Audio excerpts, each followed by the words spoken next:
directeur. Oui, très bien, merci. Et vous? Oui, oui, ça va. Oui, le projet avance. Ah, monsieur Slout, le président souhaite qu'on fasse une démonstration de l'application. C'est-à-dire que pour le moment... J'oublie mon micro, désolé pour ceux qui...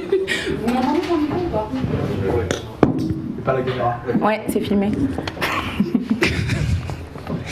Oui, monsieur Slout donc souhaite qu'on lui fasse une présentation de l'application. C'est-à-dire que pour le moment, nous sommes en cours de réalisation de l'itération 2. Et oui, bien entendu, il peut assister à la revue d'itération en fin de semaine. C'est-à-dire que j'espère que tout simplement que ça... Oui, oui, bien sûr, tout entendu, tout sera nickel.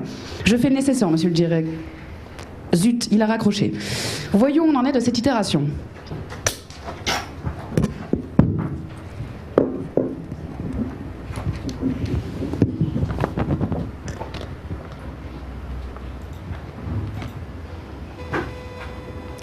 Eh bien, ça me paraît mal parti pour tout boucler pour le moment. Sans parler de ce formulaire de saisie de bugs, des formations que j'ai essayé de tester hier, j'ai dû leur remonter au moins 5 bugs, pas moyen d'entrer une seule information, ni même de valider. Enfin, il devrait m'appeler dans 5 minutes pour la réunion quotidienne, c'est le moment de recadrer les choses. Bonjour Olivier. Alors dis donc, c'est bien la peine d'avoir cet écran s'il reste éteint tout le temps là. Comment? Le tableau des tâches doit toujours être visible, c'est important pour la dynamique de groupe. Ouais, enfin en même temps je suis tout seul. Certes, bon. Allez, on va appeler Cécile, mais il ne faudra pas déborder aujourd'hui parce que je dois partir, j'ai un rendez-vous hyper important dans 15 minutes.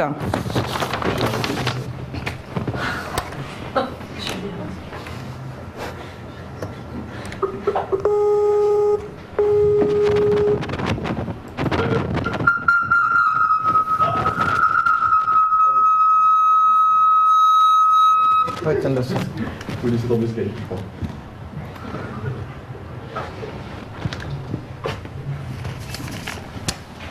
Bonjour Cécile, vous allez bien? J'espère que vous avez beau temps à Paris. Est-ce que vous êtes prête pour démarrer notre point quotidien? Bonjour, oui je vais bien, merci. On a un beau temps à Paris, mais sûrement pas le même soleil qu'à Montpellier. Je vous préviens, le président, monsieur Slout, souhaite assister à la revue d'itération en fin de semaine. J'ai l'impression que nous prenons du retard.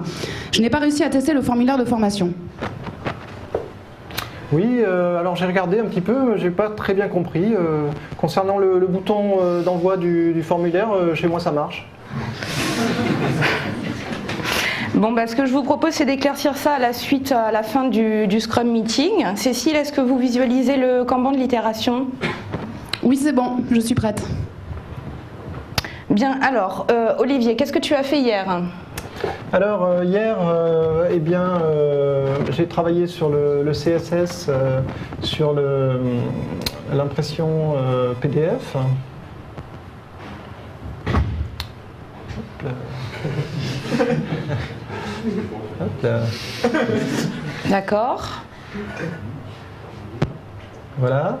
Et ensuite, j'ai donc terminé, livré la saisie d'une offre de formation. Voilà, et donc ça a été livré en test. Entendu, je testerai dans la journée. D'accord, parfait. Est-ce qu'il y a autre chose, des points de blocage? Sur la génération des fichiers PDF, j'ai un petit problème parce que le rendu des dates est pas très bon. Là, c'est un bug du framework. Le problème, c'est que ça sera corrigé en 2013.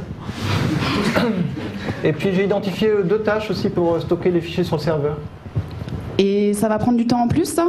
Bon, 4 ou 5 heures, mais c'est indispensable pour la fonctionnalité.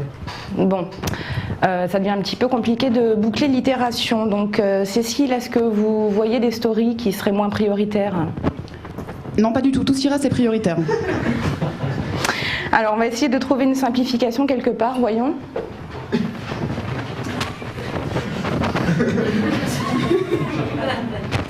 Le problème, c'est la génération du fichier PDF. C'est dans tout le reste, ça passe. Ouais, mais la sortie PDF, c'est indispensable. Alors, est-ce qu'on pourrait pas faire simplement une version PDF, une vue PDF de la vue en lecture seule du formulaire?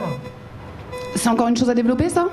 Alors non, pas tout à fait. En fait, c'était dans le bundle, mais je l'ai pas désactivé. C'était pas demandé, mais comme donc j'ai mis un bouton d'ailleurs affiché. Je sais pas si vous l'avez vu. Ah bon. Oui, c'est là que j'ai cliqué. C'était pas le formulaire alors? Ah ben non, c'était la roue crantée pour le formulaire. C'était dans les specs. Hein. Voilà, c'est peut-être pour ça que Cécile n'avait pas vu le bouton envoyer. C'est possible. Bon, parfait. Maintenant, Olivier, qu'est-ce que tu as prévu de faire aujourd'hui ? Si on retient cette solution, à ce moment-là, tout ça, c'est plus besoin de le faire. Hein. D'accord, je valide cette solution. Alors, on y va.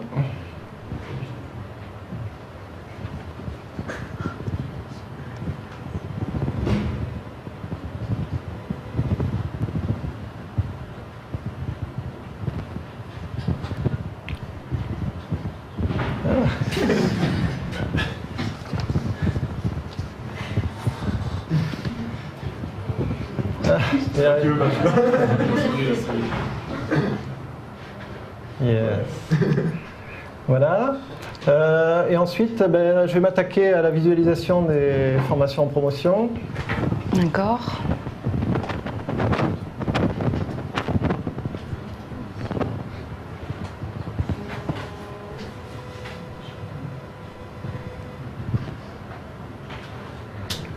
Voilà. D'accord, je reste disponible pour les tests toute la journée. D'accord. Donc Olivier, est-ce que tu vois d'autres choses, des points de blocage ? Non, tout va bien, pas d'autres points de blocage. Bon, très bien. Merci Cécile. Est-ce qu'il y a autre chose que vous souhaitiez aborder ? Je vais regarder le burn down maintenant. Ah, c'est bon, nous sommes en avance finalement. Eh bien, de mon côté, c'est tout bon. Bon, très bien, super. Je vous souhaite donc une très bonne journée et à demain à la même heure. Merci, à demain. Au revoir. Au revoir Cécile. Je vais pouvoir annoncer au directeur que tout est en ordre pour la présentation. Bon, bonne idée, hein. La vue en lecture seule, on a évité une usine à gaz là. Quelle heure il est ? Allez, j'y vais. Moi, j'ai juste le temps d'aller faire les boutiques.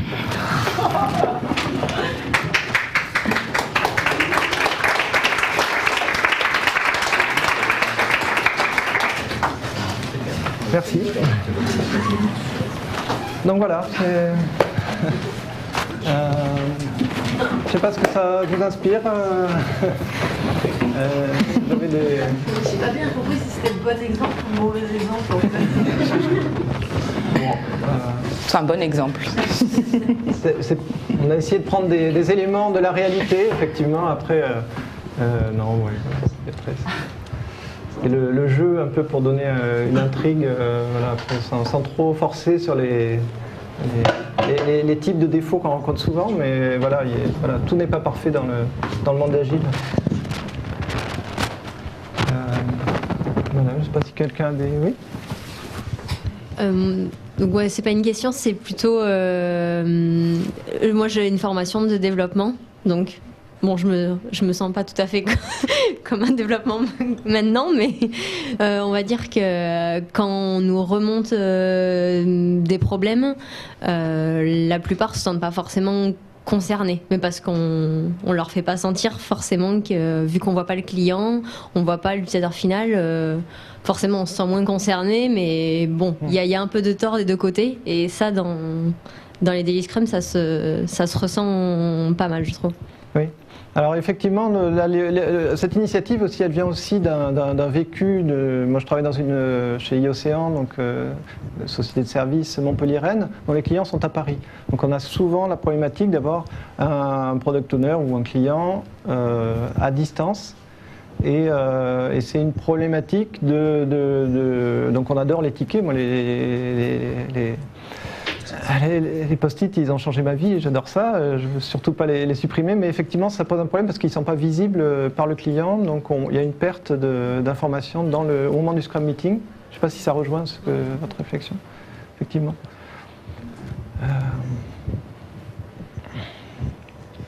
Voilà, d'autres... Oui.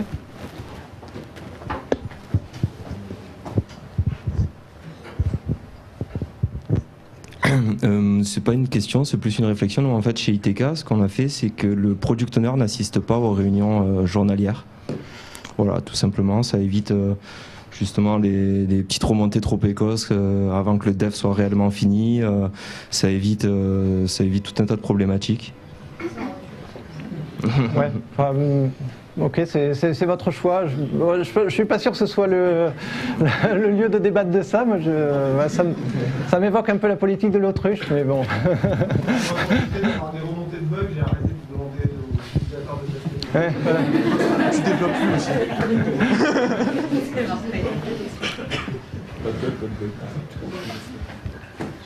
C'est aussi parce qu'à ITK, le Product Owner et le Scrum Master sont deux rôles un peu... Enfin, en gros, le Scrum Master, il joue aussi un peu le rôle du Product Owner. Ah, c'est ouais. pas canonique, ça. Voilà.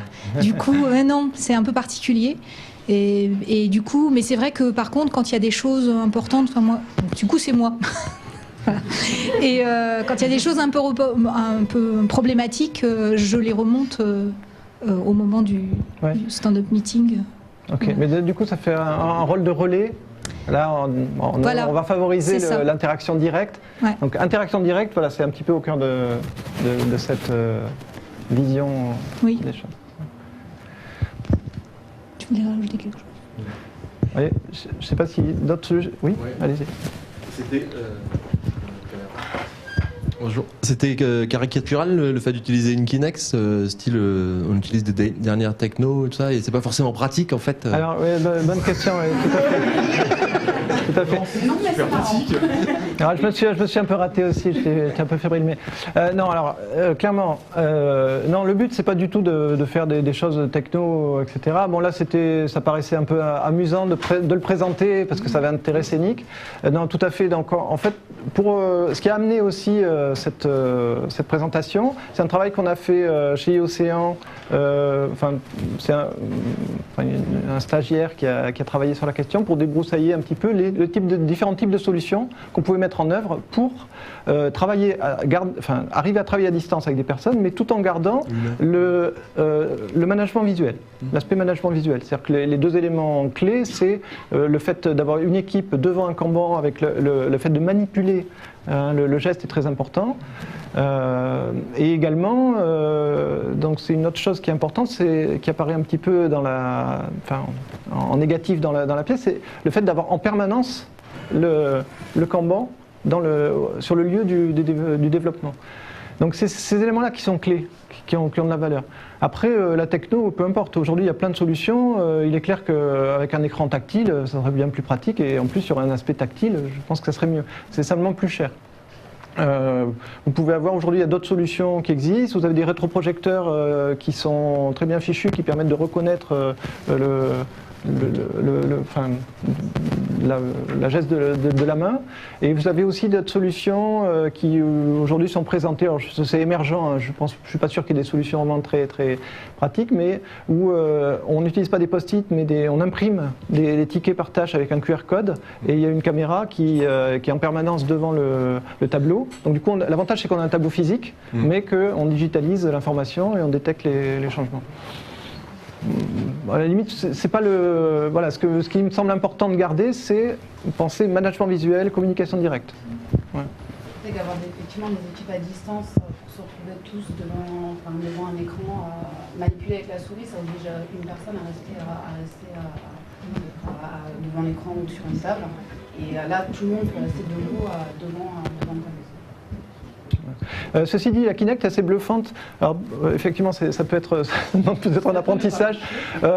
Juste pour info, là, j'utilise un petit software qui s'appelle Winect, qui est développé par 3 étudiants américains. Voilà, c'est pas du tout une solution industrialisée. Donc ça explique aussi que voilà, mais il y a des solutions qui arrivent. Donc en début 2013, il y a une solution qui s'appelle le LEAP, L-E-A-P. Donc c'est un petit boîtier, ça coûte 50 € et il reconnaît tous les gestes de la main. Enfin, d'après les démos, ça a l'air vraiment super. Donc c'est une souris en fait, hein, mais sur la base de reconnaissance de gestes. Donc ce qui est bluffant en tout cas avec la Kinect, c'est que quand vous êtes plusieurs, ça reconnaît les squelettes. Hein, ça détecte des squelettes en fait, et ça reconnaît les squelettes des participants très très rapidement. Donc ça donne une fluidité qui permet de retrouver l'expérience en fait des personnes devant le tableau. Voilà. Plus personne n'a de questions? Des réflexions sur le daily meeting, tout simplement? Sur la prestation. Oui, une question. Ah, excuse-moi, j'avais pas vu. Bonjour, juste par rapport au fait qu'on réarbitre en cours de route sur le sprint en lui-même, Je ne sais pas si ça peut faire débat, mais pour moi, pour le coup, le product owner chez nous est plutôt présent lors du daily meeting. Par contre, on est plus là à aider et accompagner, mais plutôt, en général, on nous demande plutôt d'éviter de toucher au sprint lui-même par rapport au contenu, sauf si vraiment on a un risque. Oui, après, oui, je suis d'accord. Moi, d'expérience, parce que je suis Scrum Master dans la vraie vie, je vais être assez rigide sur le fait de rajouter des user stories. Maintenant, si objectivement on détecte... disons, si on ne va pas passer du temps à développer un truc, si objectivement il n'y en a pas besoin, enfin je veux dire, ça interpelle. Ah oui, non, besoin non. Là, dans le scénario, c'est ce qui se passe. On détecte que finalement, cette chose-là, oui, c'est plus la peine de le faire, il n'y en a plus besoin. Ouais, là, c'est plus pour arriver à montrer un top management, une démo, de ce que j'ai compris. Non, je comprends pas votre... Non, moi j'avais plus l'impression que c'était pour cadrer, pour arriver à faire rentrer le contenu d'une démo par rapport à remonter quelque chose de top management, mais au final, on allait quand même devoir le faire. Non, c'est pas... Non, c'est qu'on a effectivement décidé de simplifier une fonctionnalité en enlevant la génération de PDF, en remplaçant par une... Voilà, mais là c'est plus, c'est pas un standard tous les jours. Non, là c'est un cas un peu exceptionnel. Il est rare qu'on ait identifié vraiment toute une user story et qu'au final on identifie qu'il n'y a rien à faire parce que quelque part on a déjà ce qu'il faut, quoi. C'est un peu excessif, voilà, c'est un cas un peu... Mais c'est très bien, mais ceci dit, il y a quand même un petit peu une morale. Je ne sais pas si... en tout cas c'était l'intention.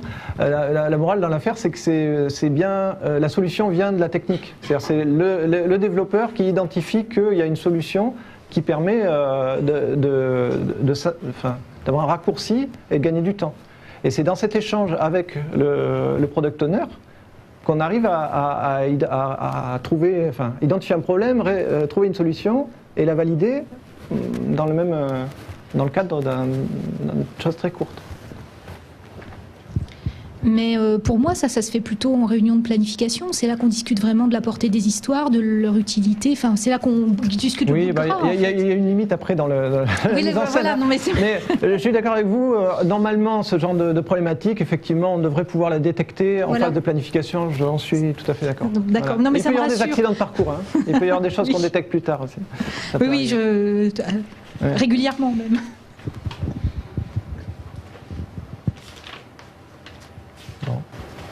Et pourquoi ce titre, le Kanban tout en noir? En fait, alors ça se voit pas très bien, mais j'avais imaginé au départ qu'il y aurait un écran géant et les écrans sont... Au départ, il est noir parce qu'il est éteint, parce que le développeur n'a pas jugé utile d'afficher le Kanban dans la salle.